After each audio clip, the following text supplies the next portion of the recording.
Hello, আসসালামু আলাইকুম guys. আশা করি সবাই আল্লাহর মতো ভালো আছেন। একটা টপিক নিয়ে অনেক মেসেজের কমেন্ট পাচ্ছিলাম যে ভাইয়া আমি কি সিডনিতে আসবো নাকি মেলবোর্নে আসবো, কোনটা আমার জন্য বেস্ট হবে, ব্যাচেলর কিংবা মাস্টার্স, কোথায় গেলে আমাদের জব ফ্যাসিলিটিস ভালো, পে রেট বেশি, অ্যাকোমোডেশন কস্টটা কম, ইউনিভার্সিটি টিউশন কম, পেয়ার পাইতে ইজি, সেটা কি সিডনি নাকি মেলবোর্ন?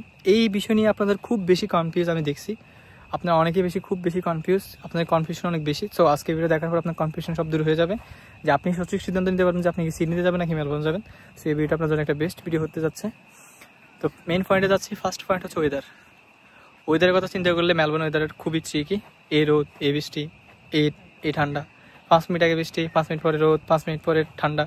সো মেলবোর্ন ওয়েদার বলা যায় না, এটা অনেক বলা হার্ড, কারণ এটা এখন বৃষ্টি হয়, এখন রোদ হয়। সো এটা খুবই ট্রিকি। দেন হচ্ছে যে আপনার ঠান্ডা সহ্য করার মতো যদি ক্যাপাবিলিটি কম থাকে, মেলবোর্নে আসা দরকার নাই।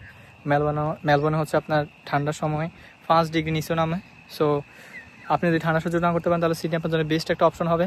দেন হচ্ছে যে আপনি যদি গরম সহ্য করতে না পারেন তাহলে মেলবোর্ন আপনার জন্য বেস্ট হবে, কারণ সিডনিতে হচ্ছে যে আপনার 45 ডিগ্রি সেলসিয়াস পর্যন্ত রোদ পড়ে।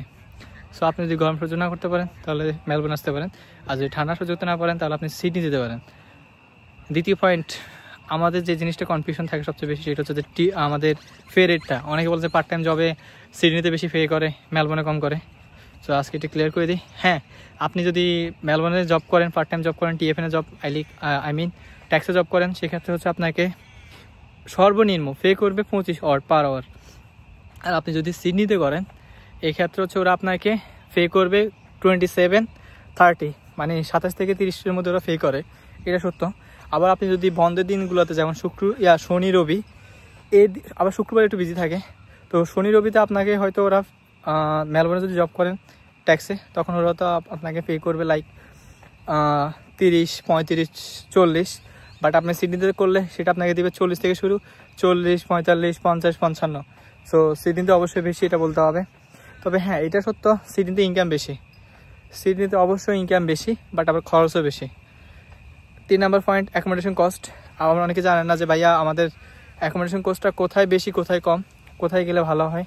দেখেন, মেলবোর্নে আপনি যদি একটা বাসায় থাকেন, প্রতি সপ্তাহে আপনাকে হয়তো বাসা ভাড়া দিতে হবে 170 আর সিডনিতে যদি আপনি থাকেন সেটা আপনাকে পার উইক দিতে হবে 190 200।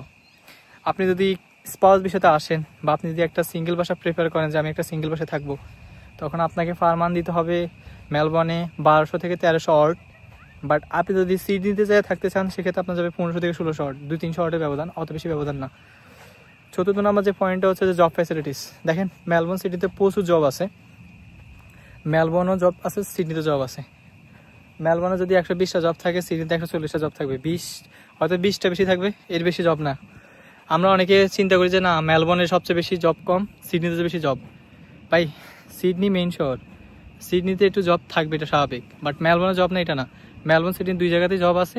ওই যে বললাম 120 হইতে পারে মেলবোর্নে জব, আর এখানে 140, 20টার ব্যবধান হতে পারে, এর বেশি না। বাট অস্ট্রেলিয়ার মধ্যে সবচেয়ে বিগেস্ট দুইটা সিটি, প্রথম হচ্ছে যে সিডনি, দেন হচ্ছে মেলবোর্ন। এই দুইটা সবচেয়ে বড় সিটি অস্ট্রেলিয়ার মধ্যে। তো এখানে জব ফ্যাসিলিটিস অবশ্যই আলহামদুলিল্লাহ ভালোই দুই জায়গায়। বাট জবটা আপনি যেখানে যান না কেন, আপনার যদি খোঁজার অভিজ্ঞতা ভালো থাকে, আপনার যদি ভালো স্কিল থাকে, আপনি জব পেয়ে যাবেন ইজিলি। তবে নর্মালি আপনি মেলবোর্ন যান আর সিডনি যান, আপনি 2 মাস খুঁজলে পেয়ে যাবেন, ইনশাল্লাহ পেয়ে যাবেন। সো এটা নিয়ে কোনো সন্দেহ নাই। আচ্ছা, 4th নাম্বার যে পয়েন্ট, সেটা হচ্ছে যে পিয়ার। দেখেন, একটা জিনিস খুব ভুল, সেটা হচ্ছে যে আমরা চিন্তা করি যে মেলবোর্নে আসলে বা সিডনিতে আসলে আমরা পিয়ার পেয়ে যাবো। মেলবোর্ন, সিডনি অস্ট্রেলিয়ার সবচেয়ে বিগেস্ট সিটি। এখান থেকে পুরো ওয়ার্ল্ড থেকে সব পোলাপাইন এই মেলবোর্নে আসা, সিডনিতে আসে। এখন এতগুলা পোলাপাইনের মধ্যে আপনি কীভাবে পিয়ার আশা করেন? আমি একটা টিপস দিব, সেটা হচ্ছে যে আপনি ব্যাচেলর হোক কিংবা মাস্টার্স হোক, আপনার পড়াশোনা শেষে আপনি সোজা আপনার সার্টিফিকেট নিয়ে আপনি সোজা দৌড় দিবেন কোথায়? রিজিওনাল এরিয়াতে। ওইখানে যে আপনি জব ম্যানেজ করবেন, যখন একটা জব ম্যানেজ করতে পারবেন, আপনি যখন পিয়ার অ্যাপ্লাই করবেন, পিয়ার পেয়ে যাবেন, তখন আপনি সিডনি মেলবোর্নে চলে আসেন, সমস্যা নাই তো। বাট এই ভুল কখনো করবেন না। আপনি পড়াশোনা শেষে আপনি মেলবোর্নে সিডনিতে জবের জন্য অ্যাপ্লাই করবেন, বা এখানে জব পাওয়ার পর আপনি আবার পিয়ার জন্য অ্যাপ্লাই করবেন, সেটা সবচেয়ে বড় বোকামি হবে। 5 নাম্বার পয়েন্ট যেটা হচ্ছে টিউশন ফি। দেখেন ভাই, দুই জায়গায় টিউশন ফি সেম। আমি টপনোস ইউনিভার্সিটির কয়েকটা উদাহরণ দিচ্ছি, যেমন হচ্ছে Swinburne University, RMIT University. Swinburne, RMIT University, এগুলোর হচ্ছে টিউশন ফি পার ইয়ার হচ্ছে 40K। আর ম্যাকুয়ার, তারপর হচ্ছে ইউনিভার্সিটি অফ সিডনি, এগুলার টিউশন ফি পার ইয়ার হচ্ছে আপনার 45K। সো 4-5 হাজার ব্যবধান, অত বেশি ব্যবধান না।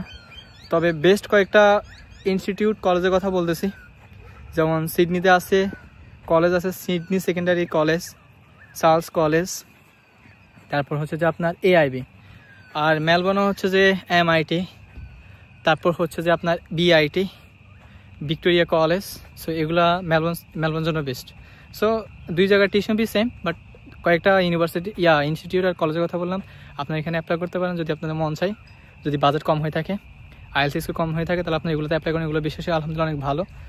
তো এই মেলবোর্ন আর সিডনির মধ্যে এইটুকুই তফাৎ, আর কোনো বেশি তফাৎ নাই। তো সবাই ভালো থাকেন, দেখা হবে নেক্সট ভিডিওতে। আল্লাহ হাফেজ, আসসালামু আলাইকুম।